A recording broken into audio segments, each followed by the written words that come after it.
Hi everyone. This is my third attempt at trying to make this video, so I'm going to try to get through it.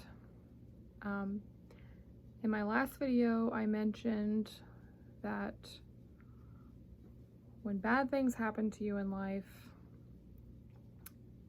the only thing you can really do to make light of it is to help someone else. You know, it's a learning experience, or at least try to view it that way. I think if you can look at things in that sense, that it gives some purpose, some meaning to those bad experiences. 2 weeks ago to the day, we lost Bettis, our dog.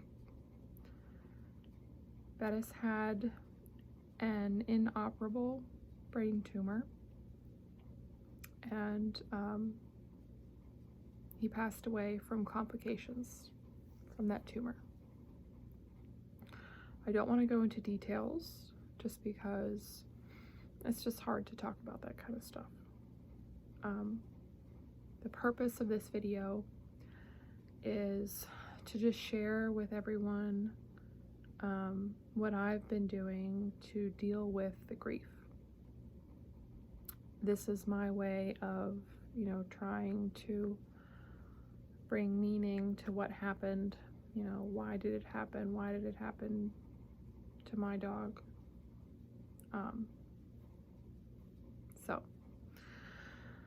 The first 2 days afterwards, 3 days, were extremely difficult for myself and also for my husband. Even our other dog, Teddy, we were literally all grieving together. I know everyone experiences pain, and I don't want to,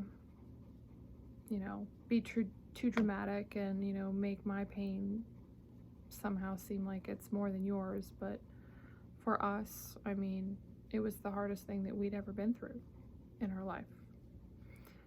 And I can say that, I think, on this channel without feeling awkward or weird, because this is a pet channel, so I'm assuming that the people that subscribe to this channel love pets and understand where I'm coming from when I say that. For us, it was the loss of a child. And in some ways, maybe it's harder because when we feel that way, we don't necessarily have the support that maybe someone who lost a human child might have. Just my thoughts on the situation. So one of the first things, that I did to help to try to attempt to heal myself was just to give myself time off work. And I would encourage anyone who's dealing with the same thing to please do that. Allow yourself time and space to grieve. We lost Bettis on a Wednesday, and I canceled all of my work appointments and my obligations for the rest of that week and the following week. And I knew that I needed it, and I didn't feel, ashamed for asking that for my clients, just because, in my work, I'm supposed to be happy and motivating and uplifting, and how can I be that to someone else when I'm suffering, So if you're grieving the loss of a pet, do not be afraid to ask for time off work. I think it's very much needed. During that time off, I was trying to, find online resources and books and articles and videos on just like how to deal with the pain that I was experiencing. Because it was just so much, I didn't know how to handle it all.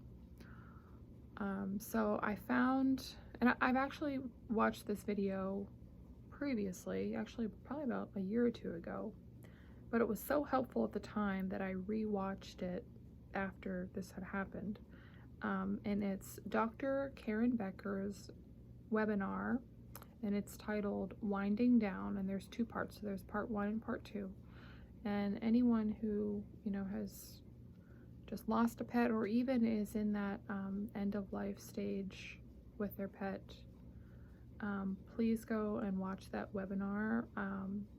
I really think you'll find it helpful. It just kind of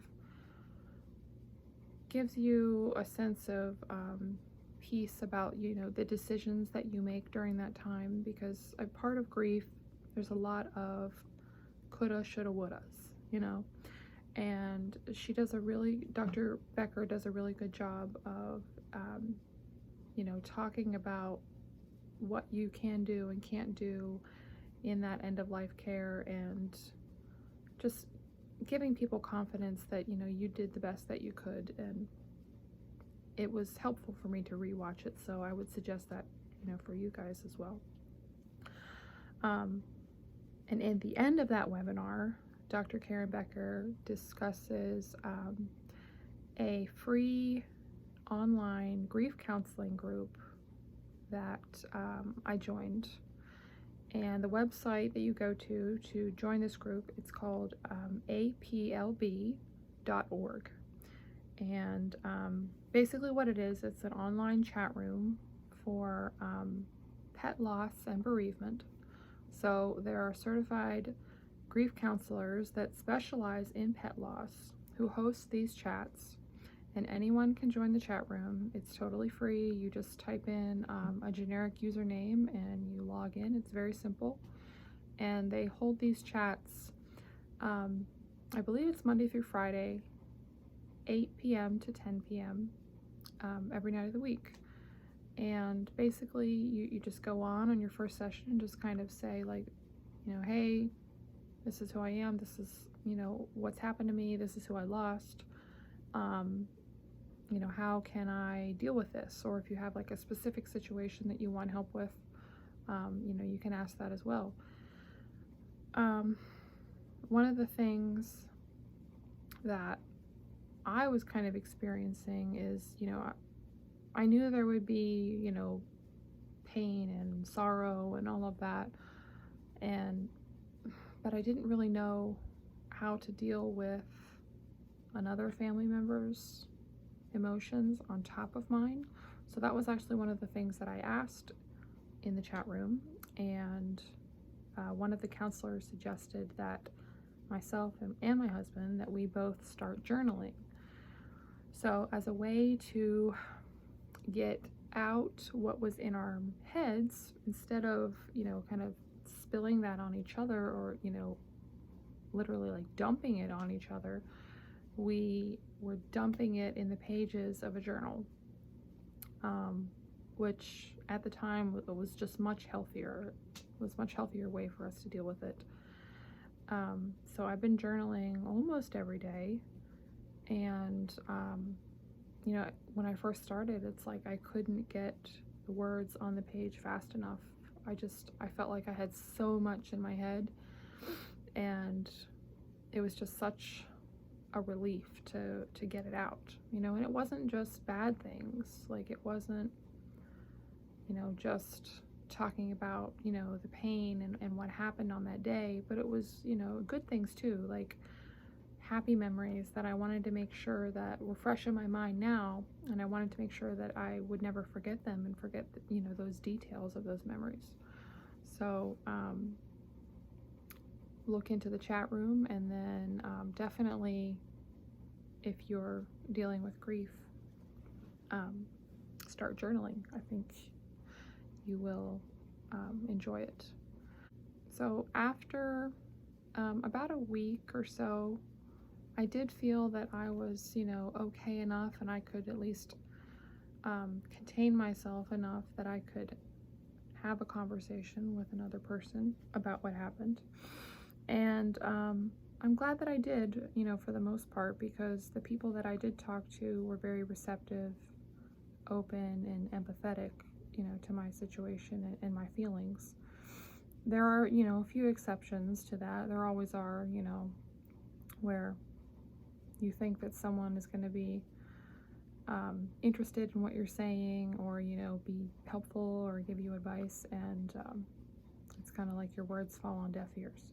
So, you know, watch out for that because it does happen. But for the most part, everyone that I talked to was very supportive and, you know, understood where I was coming from. So don't be afraid to talk to people. Just make sure that you're talking to the right people.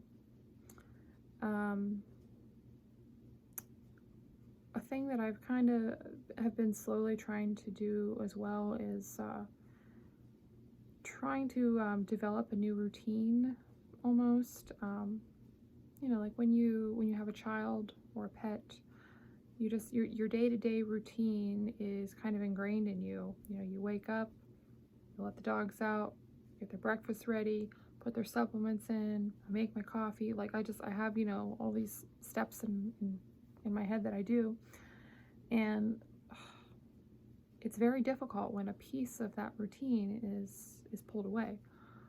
So Teddy and I have been going on an earlier morning walk every day, and he's a small dog, he's older, so we just go around the block, but it's just enough that I feel like, okay, he's getting some more attention. I'm getting out, you know, in the fresh air, we're moving together. It's, you know, just an all-around healthy activity.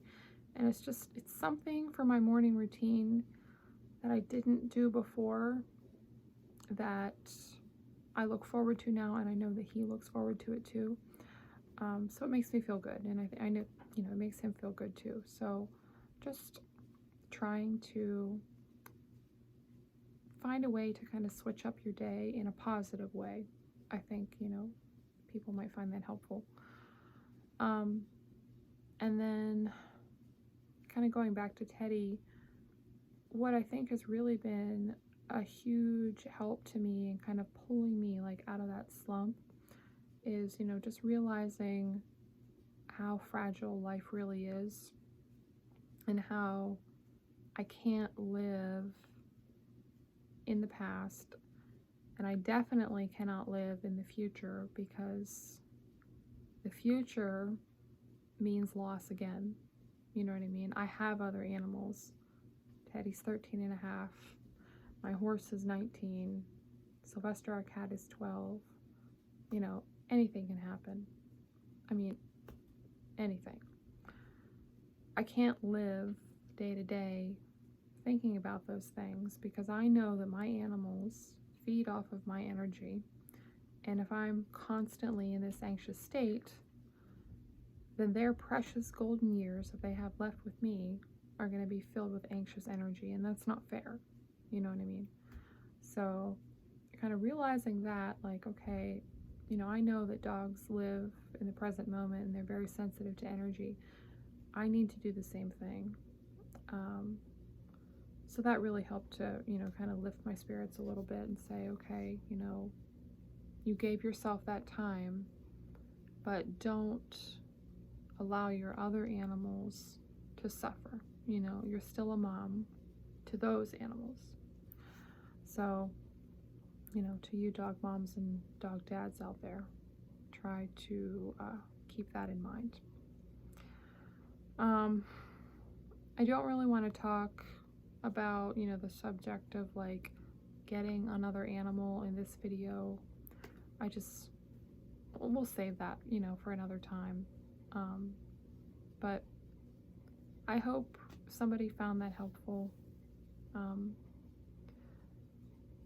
Like I said, the first couple days were extremely difficult, but overall I'm in a better headspace, and, you know, it's because of what I talked about.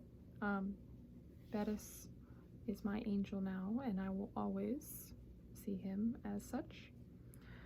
I will see you guys in my next video. Please be, you know, a little forgiving to me if I don't upload on a regular basis in the near future. Still, you know, trying to feel things out. But thank you for watching. I hope you found it helpful.